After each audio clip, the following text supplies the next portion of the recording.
Oh, howdy all, grab yourself a drink, it is time for some PathOfExile discussion. Welcome to day 8 of Teaser season for patch 3.24 and the upcoming Necropolis expansion.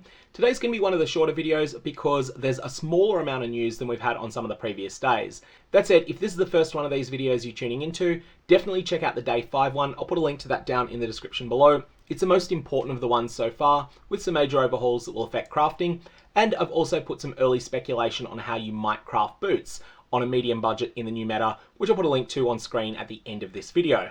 Alright, all of that out of the way, let's talk about some of the news from today. Firstly, we have a very well-received nerf. Stack decks and Diviner's Strongboxes are going to be nerfed. They're no longer going to drop divination cards for boss-exclusive unique items. Now, this is actually a pretty small nerf to stack decks, and it's a smaller nerf again to Diviner's Strongboxes. This is not going to have a big impact, but let's talk about what exactly this means, and I'm going to use the example of the Progeny of Lunaris, a divination card that unless you've opened it from a stack deck, you may well never have seen.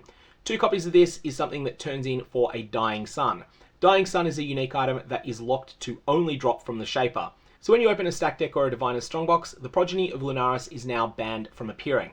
Now the reason I say that this is a bigger nerf to stack decks than it is to Diviner's Strongboxes is that most of these boss-specific unique divination cards are very, very rare, and stack decks actually do rig your odds in favour of getting rare cards. This is not by enough to make rare cards genuinely common out of stack decks, but to take an example, if you're farming Burial Chambers maps, you get approximately 100 drops of the divination card the Fortunate for every 1 drop of the divination card the Doctor.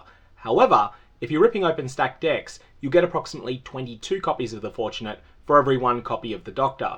This is because of this condensing factor, where the rarest cards are less rare out of a stacked deck than they would be from other sources within the game. Diviner's Strongboxes, on the other hand, have no condensing factor, and you'll get 100 copies of the Fortunate for every 1 copy of the Doctor that you'd pull out of them. So let's start with the card that I think this is going to have the biggest impact on, and that is Fire of Unknown Origin. This card is pretty rare. It's about 2 or 3 times as common as the Doctor, and it drops in a couple of specific tile sets, Academy and Residence. It is a tile set drop, it's not a map boss drop.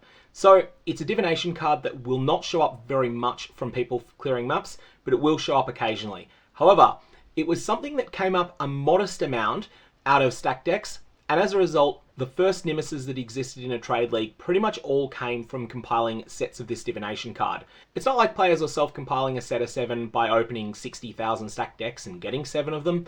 It's more that you would have trade sharks who would be sniping every one of them that came on the market, and then selling them to top-end players who very quickly amassed a lot of currency and wanted one of the first Nimises on the server. This is going to be much less of a factor in the future.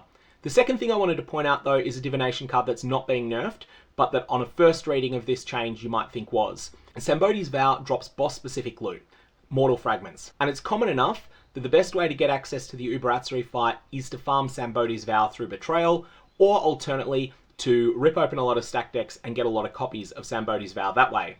However, while Sambodi's Vow gives boss-specific drops, it is not a boss-specific unique item, and so it's not being affected by this change, at least assuming Grinding Gear Games get it right. I'll put a link to a community-compiled list of what is probably affected to this on Reddit down in the description below. Just to note that some of the Breach ones are a little bit unclear. I personally think that Skin of the Loyal does not count as a boss-specific unique because Chayula-aligned rare monsters can also drop it, but Grinding Gear Games could go either way on that. Second piece of news today is the Suffering back attachment has been announced as the free MTX that you'll get if you tune in to Grinding Gear Games' live stream. This is going to be exactly 8 days before the start of patch 3.24, and that's 8 days to the minute. And there is a countdown timer over on the PathOfExile website, which is worthwhile having a look at just to make sure that you've got the time zones right. It's easier than fiddling around with time zone conversion, especially given that a number of sections of the world have just flipped into or out of daylight savings time.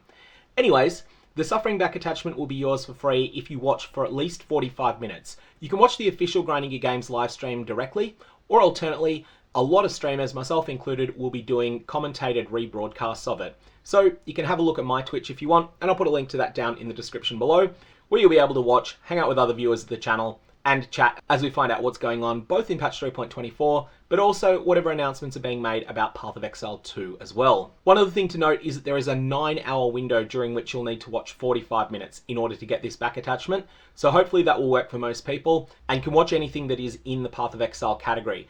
That said, there is a small amount of administrative work you need to do first to make sure that Grinding Gear Games know your Twitch account. I'll link to the official Grinding Gear Games post down below, and that'll have that information on it. Let's talk about my plans for coverage on Livestream Day while we're on this subject. So on Livestream Day, I'm going to start out by covering it over live on Twitch, and that'll be my first responses to everything that comes out. I'll be on Twitch at least long enough to get the 45 minutes up, but potentially a fair bit longer, until the end of Grinding Gear Games' official announcements. Then what I'm going to do is have a look through the patch notes. Assuming we get those straight after the live stream, which has been Grinding Gear Games' recent pattern, then what I'm going to do is break down the consequences of the patch notes live on YouTube. So we'll do a YouTube stream at that point where we'll discuss all of the consequences of the changes that are being made. It's my experience that YouTube is better than Twitch for these sorts of things, mostly because YouTube is a lot easier to find a video after the fact. And this will be something that a bunch of people will be at work at the time that the live stream's happening. They'll want to see all of the discussion that's taken place, and they'll be able to tune into it after the fact much easier than if it's on Twitch, and also have a lot more control over making sure that it's not flooded with ads the way that it would be over on Twitch. So we have a nerf to stack decks, which is a large nerf to hideout flipping on days 1, 2, 3, 4, 5 of the league, and a small nerf to heist, blight, and expedition content beyond that. And we have the announcement of what the MTX is going to be, if you watch the live stream announcement. May your Varlorbs have interesting results.